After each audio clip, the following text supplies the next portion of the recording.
Outro item da nossa aula é a denominada incomunicabilidade durante o inquérito policial. Aonde se encontra-se previsto? Lá no artigo 21 do Código de Processo Penal. O artigo 21 do Código de Processo Penal, ele tem a seguinte redação: a incomunicabilidade do indiciado dependerá sempre de despacho nos autos e somente será permitido quando o interesse da sociedade ou a conveniência da investigação exigir. Parágrafo único. A incomunicabilidade, que não excederá de 3 dias, será decretada por despacho fundamentado do juiz, a requerimento da autoridade policial ou do órgão do Ministério Público, respeitada em qualquer hipótese o disposto no artigo 89, inciso 3º do Estatuto da OAB, Lei 4.202. Lei 4.215, perdoem. Olha só, o que significa em si incomunicabilidade? O próprio nome já nos sugere. Qual seja, determinado sujeito indiciado é colocado em incomunicabilidade e assim o ficará pelo prazo de 3 dias.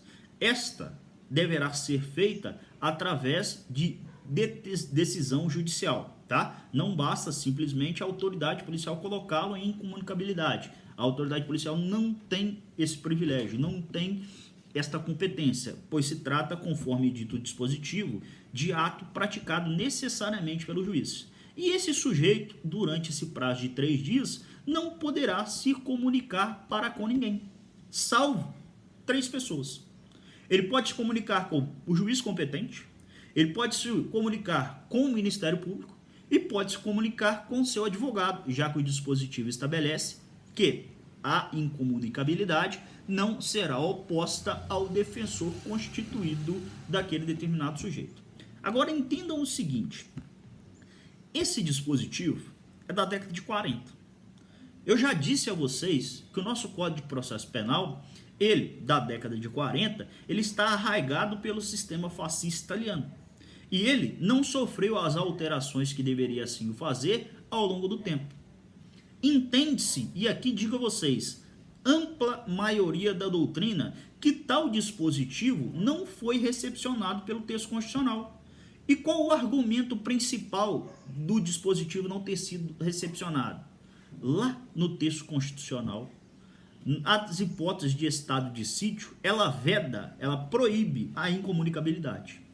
Então, olha só, se nós abrirmos o texto constitucional, lá no artigo 36, ela estabelece o estado de sítio, que são situações excepcionais, onde o Estado pode, eventualmente, restringir direitos e liberdades de determinadas pessoas. E dentre os direitos e liberdades das pessoas que lá podem ser realizados, não está a incomunicabilidade. Pelo contrário, ela veda essa hipótese de incomunicabilidade.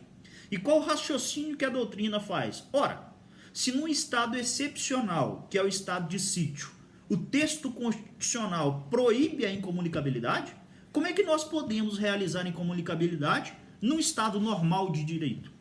Num estado democrático de direito.